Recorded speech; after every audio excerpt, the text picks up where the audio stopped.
Howdy folks, welcome to LinkedIn Live. With me, your host, Jack McCurdy. I am a DevOps advocate here at Gearset, and I'm very, very excited to join you today for this conversation with Lorenzo Frattini and Kevin Boyle. Hello, gentlemen, welcome. Welcome to LinkedIn, first and foremost. Welcome to this fireside chat. Hey guys. I am deeply disappointed, Jack. You didn't do like a 5. No, we went live. I was hoping for production quality. I really need to step my game up. Thank you so much for making the time, and for everybody that has joined us on LinkedIn. Welcome to this inside scoop that I have creatively called it. There's some creativity in here, Kevin. Don't give me too much of a hard time. Very, very exciting news coming out of Gearset last week. Last week was a big week in the Salesforce ecosystem for obvious reasons, with it being Dreamforce, but especially exciting for us at Gearset, given that we announced this amazing news that Clayton is now part of the Gearset family. So first and foremost, congratulations to you both. How are you feeling about it? I go first. Well, it's a fantastic feeling. I am very, very happy about this, about telling the world finally, because it's been in the making for quite some time. I'm so excited about the opportunity that this will bring for making our products so much more helpful for the ecosystem in general, for our customers. I'm just very excited about that. Yeah, I echo the same. And beyond the product, although I'm sure we'll get into that, there's lots of really great stuff there. I'm excited to work with Lorenzo and the team. That was one like the really sort of, when you're doing an acquisition, there's a whole bunch of stuff that you're sort of hoping you can like match on. And the team for us was a really, really important one. You know very well, Jack, that Gearset's, so we sort of care deeply about our people and care about how we work together. And Lorenzo and the team are awesome. And so getting a chance to work with them more closely than we did in the past is very exciting. Yeah, absolutely. Nearly 6 years at Gearset, I can attest to that amazing focus on the people and, of course, a quality product. Lorenzo, I wanted to ask you, and for people that have tuned in that might not be familiar with Clayton and the Clayton product, or code review software in general, what is Clayton and how did Clayton come about? I guess the story goes back to probably 2016. So in those days, I was working as a technical architect in a company, in a consulting space, essentially doing a lot of complex implementation of Salesforce. And we cared about, as a company, and me personally, because I like these things, about doing things very, very well. The Salesforce platform has some, I guess it's trickier than standard development of web applications, right? There are a lot of things that become easier because the platform does so many things for you, but also set so many constraints and best practices that are very peculiar, that are only specific to Salesforce. And if you want to build applications that are done well, that are secure, if you want to do a good job as a consultant for your customers, you want these things to be done right. And so part of my job before was making sure those things would happen. So I was doing a lot of code reviews on a lot of projects, for a lot of big projects with a lot of developers. My company was also growing a lot. It was the beginning, I guess, not the beginning, but the peak of the UK boom of the Salesforce technology being adopted like crazy. And so at that point, I realized that there was the need to get some help to, I guess, review these applications code, make sure that was done right in a consistent way, in a repeatable way. And so that, I guess, got me thinking that many teams were needed help in the code review process. And I just decided that I wasn't satisfied about, I guess, what was available out there, and just decided that I wanted to resolve this problem in a world-class way. So I guess that is what got me started. Yeah, and you have a background as well as a certified technical architect on the Salesforce platform too, don't you? So it makes Yeah. sense that you want to build well-architected solutions. Exactly. So it's a great journey actually, because the entire process of my background is in development, is an engineer. I'm an engineer by trade, but I started working with Salesforce also mean that you start focusing more on the business goal and less on the technology, and that's the expectation anyway, right? But at the beginning, when you buy Salesforce, you expect to be a massive accelerant of like business value, and then you realize that suddenly, there is complexity there, because if you want to do things that scale at a large scale across, large deployment, maybe they are they are global, they take into account a lot of complexity. Then at that point, technology is actually not obvious at all. You want to get it right from the start. So yes, I'm very passionate, and I love learning, and I love working on the Salesforce stack. It's been great for me personally, and helped me get better. And obviously, that is what got me started on what started as a passion and later became a business. Absolutely. And Kevin, I suppose that resonates with you, software developer by background and by trade, and having these intricate problems that Gearset has been solving for such a long time on the Salesforce platform too. Yeah, I guess the resonance I have to Clayton and the whole problem that it solves is sort of my own journey. I'm a software engineer by background as well. And I've used, like, lots of people think software engineering is hard because you're writing code and things. It's often not, or learning a new language or new platform. It's often not about the syntax. It's often not about, this new construct, this new way of modeling problems. It's often about trying to work out what's idiomatic for the platform, what's normal for the platform. How do you structure things? What does great architecture look like? And so in my career, as I've gone from platform to platform, I've relied really heavily on great tools to help me understand, as I move from one paradigm to the other, what should I be thinking differently about? How should I get better at this new thing that I'm doing, instead of just replicating, naively, dumbly the thing that I did previously. And so the things that have really helped me do that in my career are great people around me. So great architects on my team that can help teach me the ropes of the new platform, but also great tooling. So I think about code scanning as a way to learn what that architecture looks like, what well architected is, and how to be better. And then, as Lorenzo said, the Salesforce platform, I think that's true generally of any platform you go to. And maybe what makes Salesforce just interesting and powerful is you can model problems using Apex, and that looks a lot like Java or JavaScript or any other language. It's got a whole bunch of nuance and a whole bunch of security and things you can do differently. But also this whole massive way of modeling problems through things like flow and all the declarative stuff. And so your overall solution on Salesforce, code makes up a part of it, sure, but it doesn't make up the entirety of it. And that's very different from other platforms.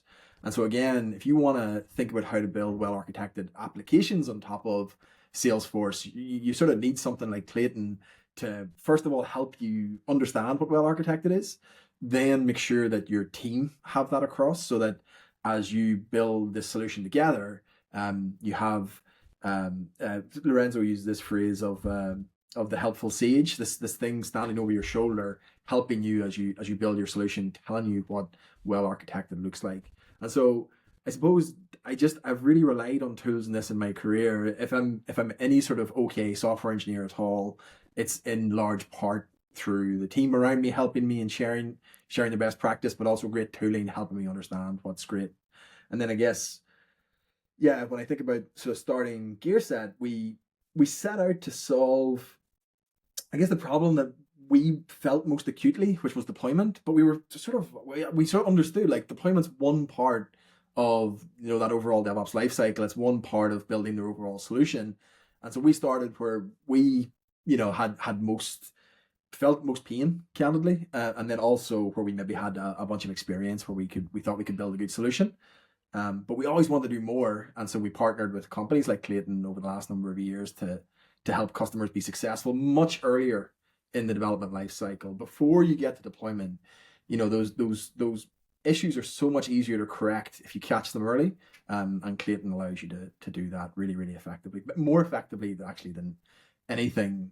Again, I really love JetBrains products on .NET or Java, and they're excellent.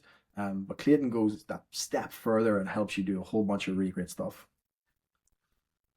Yeah, it's interesting that you both talk about Salesforce and well architected and tooling in its entirety, helping us in our careers and as from our traditional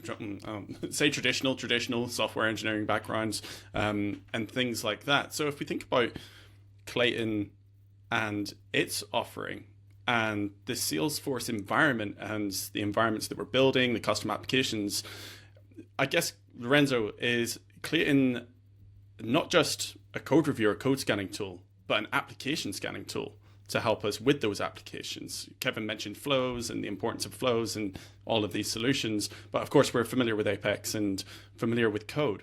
How does Clayton separate itself when it comes to Salesforce and Salesforce customers? So I guess the easy way to think about this is looking for those that have some familiarity with the platform. I think people joining this chat will be familiar with how Salesforce works. Salesforce is built on this, by the way, amazing idea of the metadata platform. So you have a bunch of configuration objects that are very verbose, very XML based, but in fact they describe logic in a way that can be configured, and a way that there are infinite permutation of what you can do. The building blocks that you have at your disposal are not just code, are various languages and also various types of configuration elements as well. So, for example, you have Apex, which is like Java, but not quite Java. You have Lightning Web Components, which is quite React, but not quite React.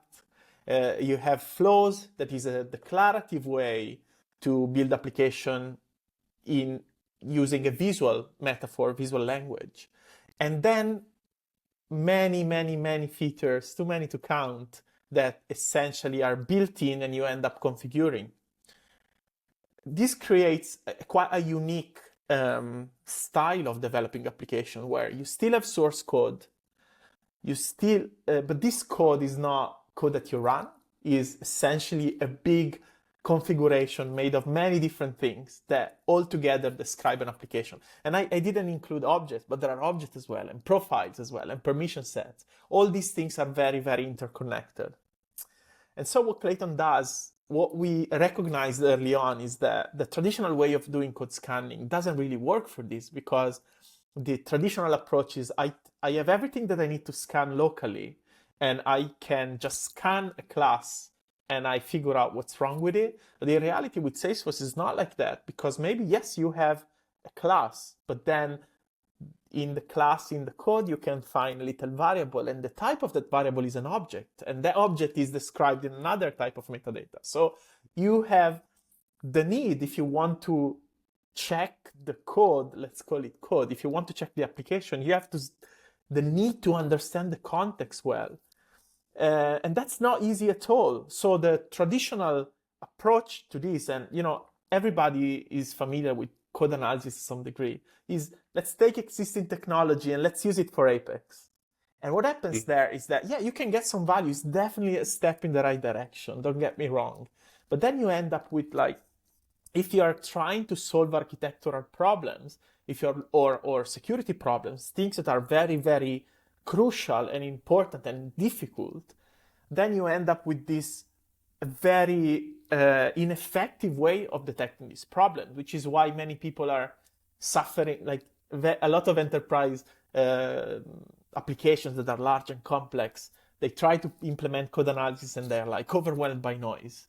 Why is that the case? Well, it's not because code analysis is bad, it's that the platform is so tricky, and these nuances were not in the mind of whoever have designed these tools for Java, for JavaScript, and the other tech. So what we recognized early on is that if we wanted to solve this problem for Salesforce in a world-class way, we really needed to rethink about the underlying technology and to scan in a way that was aware of the context, what is aware of what a Salesforce application is and what are the building blocks of a Salesforce application to provide the correct insight that, the developer, the admin, the architect would need.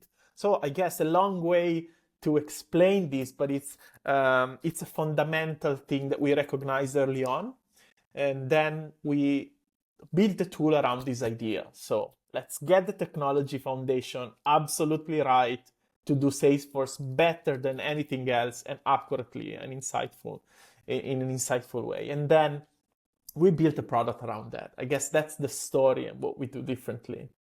And some of the power then comes from that foundational technology. So I'll use one example. I'm sure Lorenzo can give 20 more, but if you think about the classic way that people do code scanning, they restrict it to just the code, as Lorenzo said, and then it's very often just heuristic based on like the text that's in that file, the words that are in that file.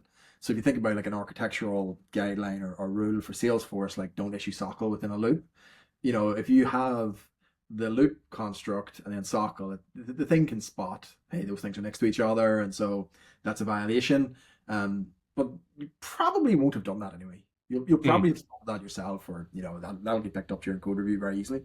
The thing that Clayton goes on to do is look in that loop and then effectively execute or really understand deeply the runtime that it's going to operate within. So if there's a method call off that loop somewhere else, into another file that you're not currently processing, it knows that that's going to make a SOCL call. Later down the call chain somewhere, that's going to make a SOCL call. And so it warns you up front. So it's not just that naive, basic code scanning, which can like it does help. But the thing that Clayton does is go so much further and really detect those architectural flaws that aren't obvious from just analyzing that simple heuristic on the file. Yeah, so in terms of like that technology base and that good founding, we talk a lot about good development constructs, but what is stricken, is that the right word? I'm not sure. What has struck me about Clayton as a tool is it certainly comes across that it's not just for developers. It's for admins, and that everybody is building on the platform to make sure that when we talk about well-architected solutions, we're talking about well-architected solutions across the breadth of that application. And something that you've said previously, Lorenzo, when we've been talking, is that we want to cover the breadth of teams. So not just those developers, those that are building declarative solutions. Is this something in the minds that you've seen with Clayton customers, being able to put the power and shift left the responsibility of well-architecting solutions and well-building solutions as a benefit of Clayton customers? And is that a typical response that we see from Clayton teams? So what I think is, in theory, yes, everyone will tell you we build well. Everyone will tell you that. Everyone has the aspiration of doing that. And the intention is always good. I think that the reality of things is that we just expect developers to do all the work. We just expect the admins to do all the work. And we have these expectations that sits with somewhere on the shoulder of the individuals, which is, if you study, by the way, if you study what it means to build a good application on Salesforce, if you go and look at the best practice guidance that is there are hundreds of things. So imagine being an individual that obviously is part of a team. You have pressure to build the right thing, make it work, test it. But then also you need to make sure that all these hundreds of best practices are applying. And you have to do this consistently and every day in and day out. And the entire team needs to be behaving in the same way. This is not what happens in practice. What happens in practice is that humans make mistakes. And they get tired at the end of the day, and they want their job to be done and be in front of users. So something is got to give. So there is not that the intention is not there. Is that doing this well at scale is objectively difficult. And is objectively difficult even more on Salesforce because of how intricate and particular the nature of the platform is. And then this is one side of things, but then we are talking about doing things well in the sense of quality, thinking about maybe this is a nice to have. But doing things well on the Salesforce platform, in my view, is also another important connotation to it, which is the security of things. Now, Salesforce is the platform where we have the most sensitive data. Think about for a moment, like, what do we use Salesforce for? We use it for our most, so there are all the teams of a company, there are cross-functional business processes on the platform, there's sensitive data about our customers, maybe about our personnel as a company, maybe there is personal information, there is sensitive information, there is business secrets in the platform. So the stuff that is going on the platform is actually more and more critical. And then on top of this, in today's world and age, there is even pressure. Obviously, there is this responsibility of we have this platform, it's in the cloud somewhere, it's running there somewhere, we have these amazing capabilities, but then there is this important fundamental requirement, which is this stuff needs to be secure. So a big part of doing things well means also thinking about security in the right way. And again, this is not something that Salesforce does by default. Yes, you have all the controls, the platform is super rich. If you study to become a CTA, and that is exactly the journey I've been through, there is so much you're going to learn about how comprehensive the controls are, how well everything has been carefully considered to make sure that every company, every team has the right controls around security. But then the platform is also so flexible that it's perfectly possible to just not keep everything in mind, and things will slip through the cracks. And the consequences of that is that you might have your most valuable data in an application that is insecure and that could leak data through a community, for example, via a vulnerability that a developer simply didn't know it was there or didn't think about. So I think it's broader than that. There is the desire of wanting to do things well, but there is also a fundamental, foundational part, which is we need to build applications that are not only done well, but that are also secure, because the data we have is so important on this platform in particular. Yeah, it's one of those things that we've seen this year in the news, last year in the news, the security vulnerabilities that have impacted big tech organizations, GDPR fines through the roof for a number of companies, and some really worrisome things. And you mentioned communities there as one of those big things.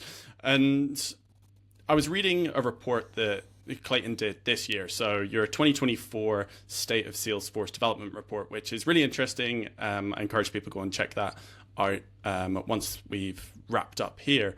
But in that report, it says 3/4 of orgs have vulnerable apex in them. And you mentioned the inherent security that we believe Salesforce as a platform has, but then we build all the custom stuff on top of it. And that report really does highlight how easy it is to get ourselves in a muddle. And something else tied to that figure was that it takes, on average, for those teams 20 months to remediate that, which I don't think is good enough. I'm sure both of you don't think that's good enough either. But what do you think to the cost for those Salesforce teams, either now or in the future, when it comes to those vulnerabilities, and as we think about security on the platform and having a great solution? Because I guess the way I think about that is, once code or flow or gets into production, it probably won't be reviewed again until it's modified next. And so without using great tooling to help you with these architecture and security policies, you're sort of relying on the humans being 100% accurate to capture everything. And I think that's quite a lot of responsibility to put on yourself or as a team lead or whatever, or nobody can write stuff that's 100% bug free. And so we try and use tools where we can to automate away the stuff that, frankly, even if we could do it, if a computer can do it, let the computer do it. save me the hassle of having to do it. And even then, like, humans literally can't get this right 100% of the time. It's an unrealistic expectation to have. And then for security in particular, that one's the real like silent killer. It just sits there until either you spot it when you later change that functionality, or else an attacker spots it, and obviously the consequences of that are significantly more serious than you spot it yourself. And so for a whole bunch of these things, they're sort of true of any platform, that once you write this code, once you deploy this solution, you probably won't review it again for quite a while. And so for that reason, a lot of these things sit dormant for a very long time. And the risk is with security vulnerabilities in particular, you're just sitting on a time bomb of, you better hope that you discover that before an adversary does.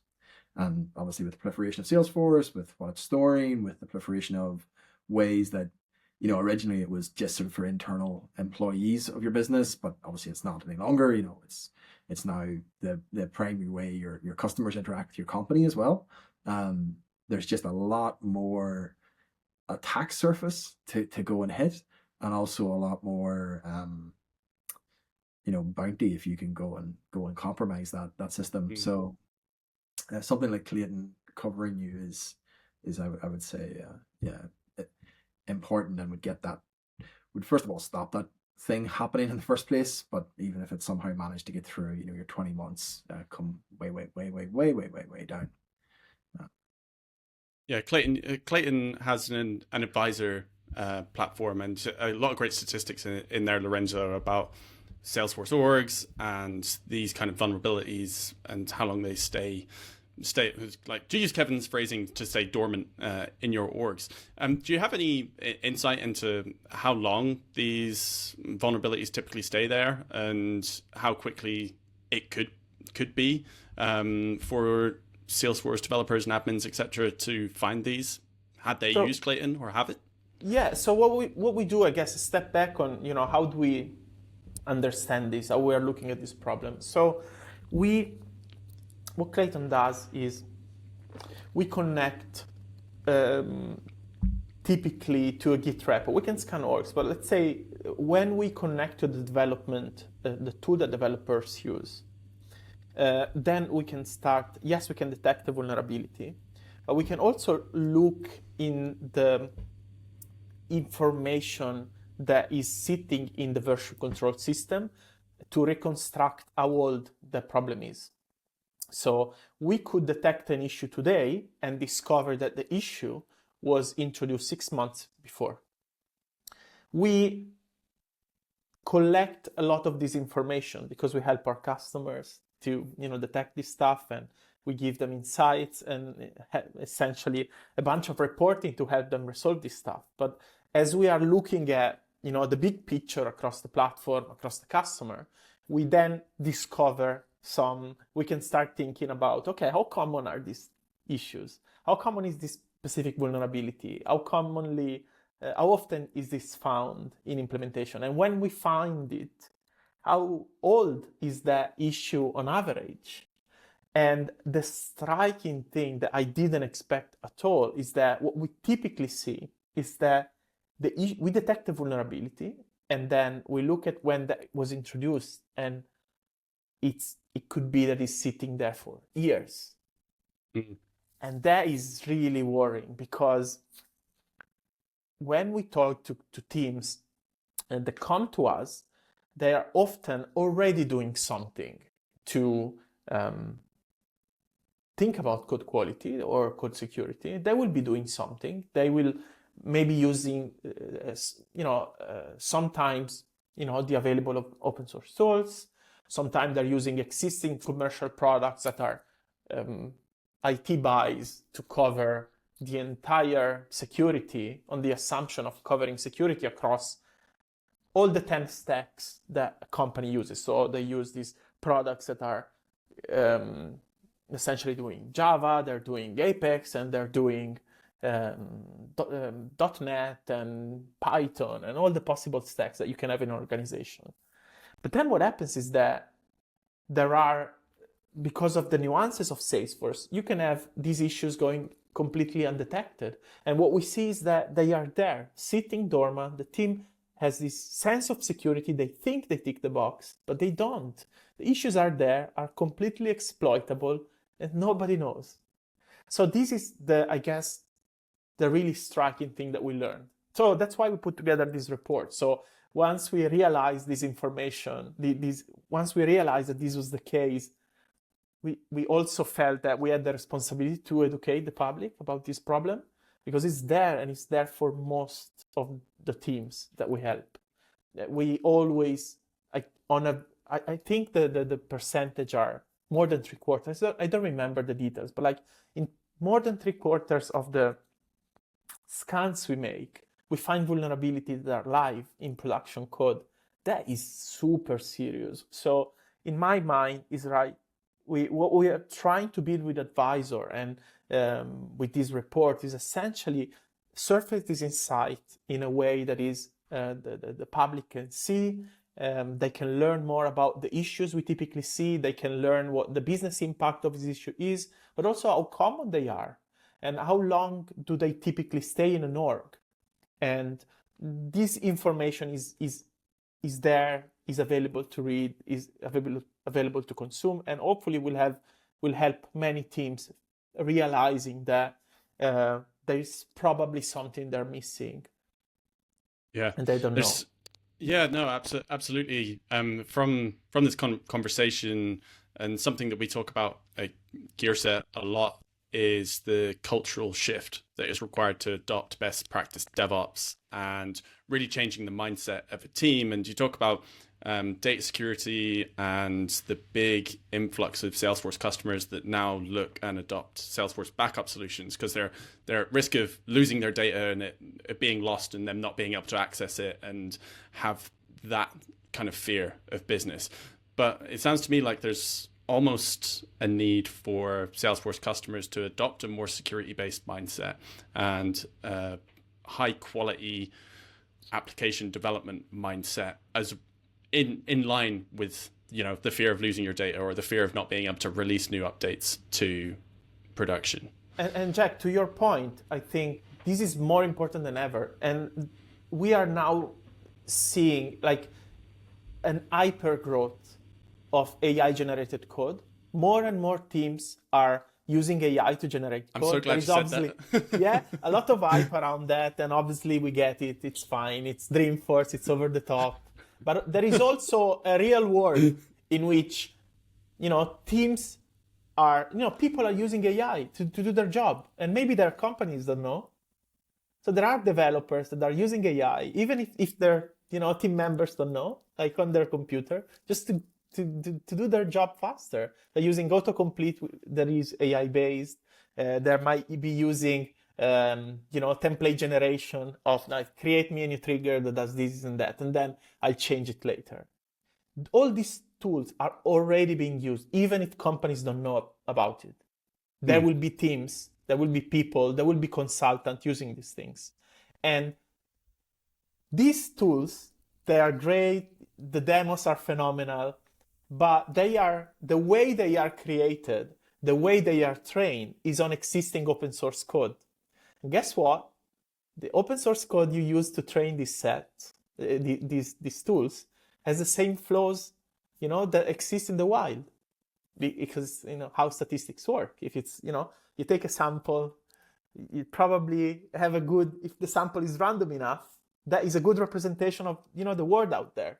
And so what it means is that it's absolutely likely, it's way more likely possibly than before, that you will have code that is generated based on a training set that had vulnerabilities or flaws in the first place, and those things, they just get perpetrated.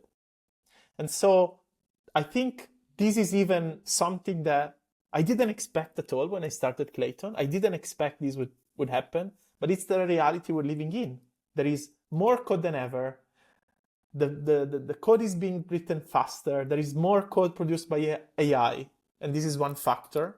You have these applications on Salesforce that are becoming more critical from a security standpoint because there is more data, there is more critical processes that are going on. And then you have the platform itself that is becoming broader and more complex, because Salesforce acquires more company, launches new cloud.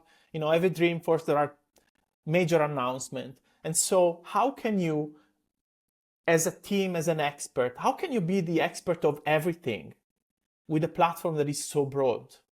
So I think that what we really are setting off to do with Clayton is really help you deal with all this overwhelming complexity and all this risk in a way that is modern, that makes sense if you are in a DevOps mindset, and if you are embracing a culture of a modern way of doing things that is driven by DevOps, is driven by shifting left, is driven by agility, is all these things that are coming together. I believe are very important, and in a way that's why we always, have been talking with Kevin and the folks at Gearset for a very long time, and this is why I think we liked each other, because we believe in the same things. Yeah. The other, just as when you touch on the platform, one of the other things I think is really impressive about Clayton and that I've been a fan of for a long time is the definition of well architected is shifting, right? So the platform's getting more broad, but it's also bringing in different controls, different ways of protecting yourself.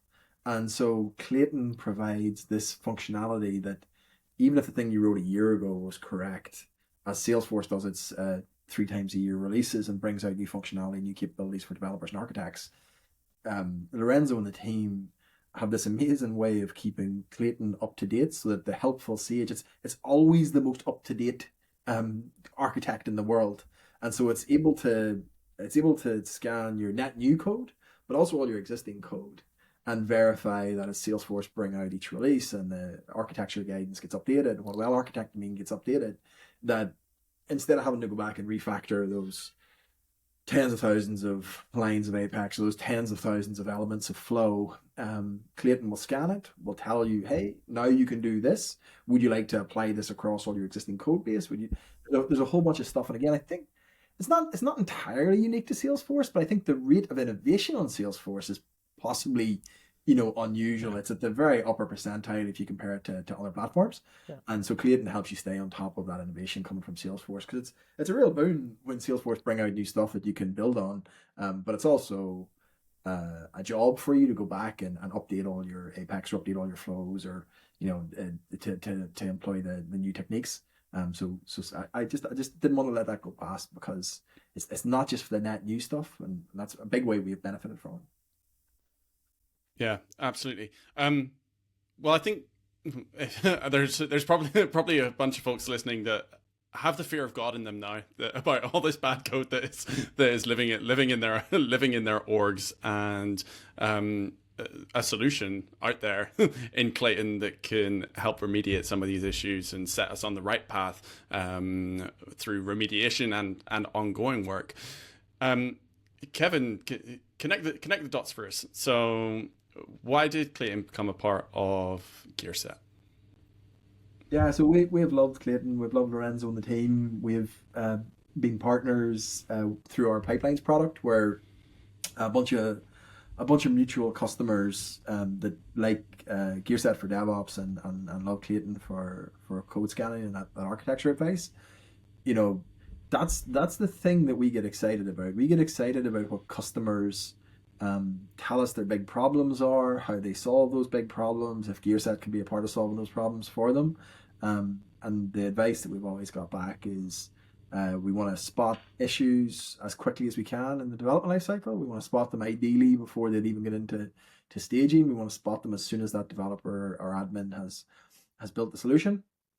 And whenever we talk to customers about that, it's like, hey, how do you solve that? There's some open source stuff, there's some other proprietary solutions, but the just time and time again, the customers that were most excited about how they solve that problem, the customers that solve that problem most successfully, they always use Clayton, which is why for a long time we've done partnership and recommended Clayton when folks have talked to us about that problem. And so yeah, it's really that. It's just we love helping customers. We like to think that Gearset's got a pretty high product bar. We take a lot of care on how we build product. We think about product quite a lot. And we like companies and we like teams that build, that share that desire to, in the same way we're talking about, not scaring the God out of people, hopefully, but just putting the fear of God into people. But like we want to, I think as people building solutions, you want to do a good job. You want to build something that's good. You want to do something to be proud of.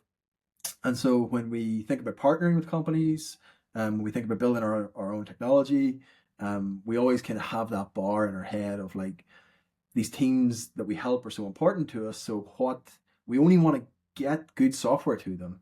And from afar, I've watched Lorenzo since the start, and then we got to partner for a bunch of years, and it just made sense to approach Lorenzo and say like, hey, if we join forces, there's just so much more we can do. We can have really great impact partnering, but if we really join forces, if we get all those beautiful Clayton capabilities into the core workflows of your DevOps process, we can just reach so many more people. We can help people, and it's in an acquisition, you're always sort of hoping for the 1 + 1 = 3 stuff.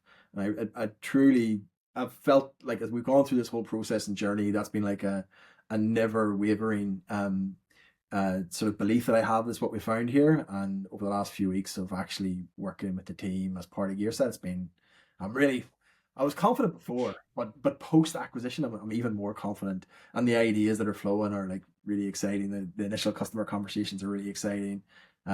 So yeah, it's just something I've wanted to do for a long time, and then getting to do it this year has been great. Absolutely. Lorenzo, does that give you a warm, fuzzy feeling inside? Yeah, no, but I can definitely relate to that. And I guess from our side, there is also this.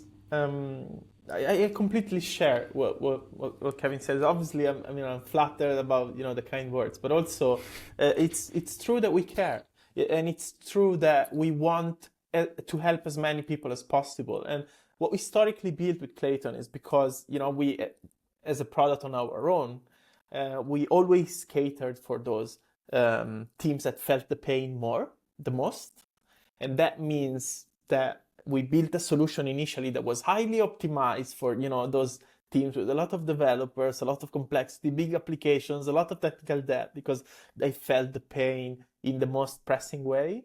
But the beauty and what really excites me about joining forces is that we can now look at everybody that Gearset is working with, and all the low-code development team that are already using Gearset as part of the workflow, and we can help them too. And I'm very, very excited about this, because that it's really where, and that's why we really started having this conversation, was like, we can make such a big difference if we just combine the companies and the products and the technology, and we just help more people doing a better job than before. And that's what really got us, I guess, excited about the idea.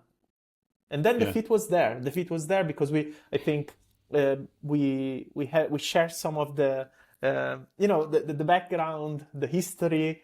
Even if we solve different problems, there were adjacent problems, and we think about products in a very similar way. I was actually very surprised to discover that as we got deeper in the conversation. That was a very, very good thing that gave us a lot of confidence, I think, both ways. Yeah, completely. If anyone's ever gone through joining companies before, there's this whole process of due diligence where you review a whole bunch of stuff, and you have a whole bunch of legal contracts, and the two teams spend a lot of time together. And I have no love for a whole bunch of that side of things. It's kind of a necessary thing to do. But the thing that I absolutely loved spending time with Lorenzo and the team on was, what can the joint vision for the products be?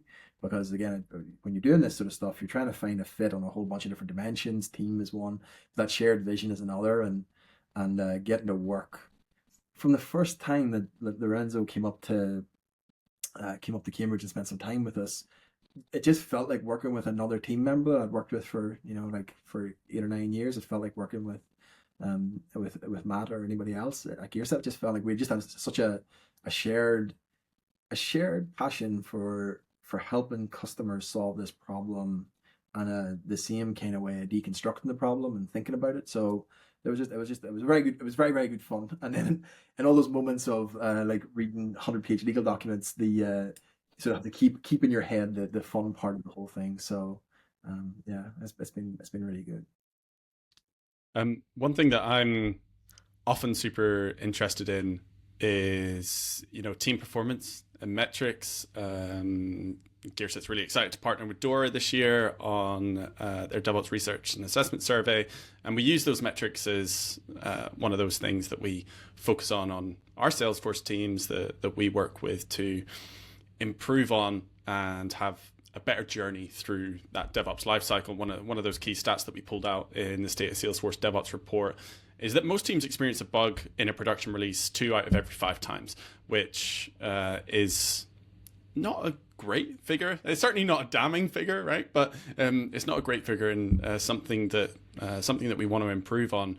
But this really does feel, adding Clayton to the Gearset team and the Gearset suite of products really feels like we are doing enough through that development process to not only improve the quality of releases and the durability of those releases, but combined with Gearset's backup and archiving solutions, as well as the release management side of the platform that people know us so well for, really feels like this is a holistic, encompassing moment of what Salesforce customers can achieve and Salesforce development teams can achieve. Is that a sentiment that you kind of feel at this stage coming together?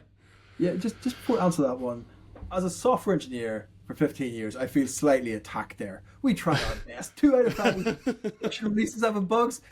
As someone that's introduced at least 2 out of 5 bugs in every line of code I've written, like we're trying our best, Jack. Yeah, like Lorenzo's going to go, no, I don't introduce any. I've got Clayton. Lorenzo's the sort of 0. People would be doing. I'm just making it up as I go along. Yeah, as I sort of said there a few times, like you really want to spot these issues as early as possible, right? Like you want at every stage of your development cycle, through the requirements gathering, through building the solution, through the deployment, through unit testing, through regression, UI testing, through user testing. You want at all stages you want to be able to spot issues and catch issues. Those issues become ever more expensive to catch, because if you catch them late in the process, you have to go right back to the start to try and fix them, and all that work's wasted in between. So it just gets harder and harder and harder. And so for us, yeah, this felt like the next problem for us to tackle. That's true in life too, by the way. That you want to fail early, right? Yeah, if something is not going to work out, you want to figure that out in the first date rather than after years.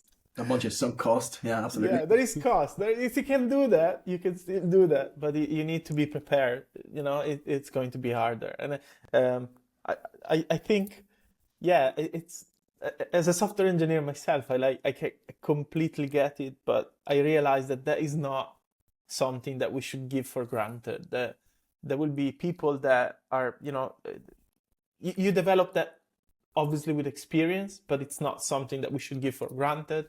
And maybe we can do more to help, I guess, people out there to understand what can be done to become better, to be more successful, to be more efficient, effective in doing these things. And failing early, catching problems early is a very, very powerful way to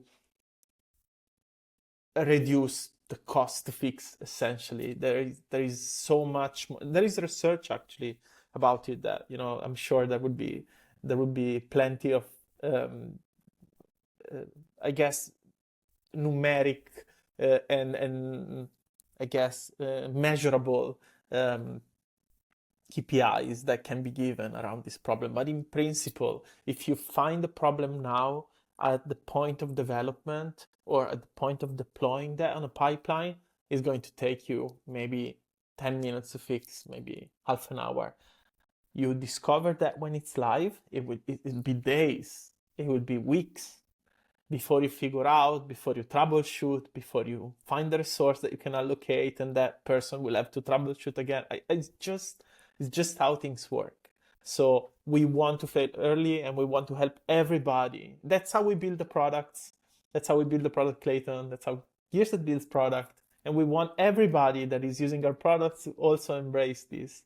And so developer statistics is also something that I completely, developer metrics is something that I'm also a big fan of. And part of that, the appeal for me is also, if you base your decision on data, you will inevitably make better decisions.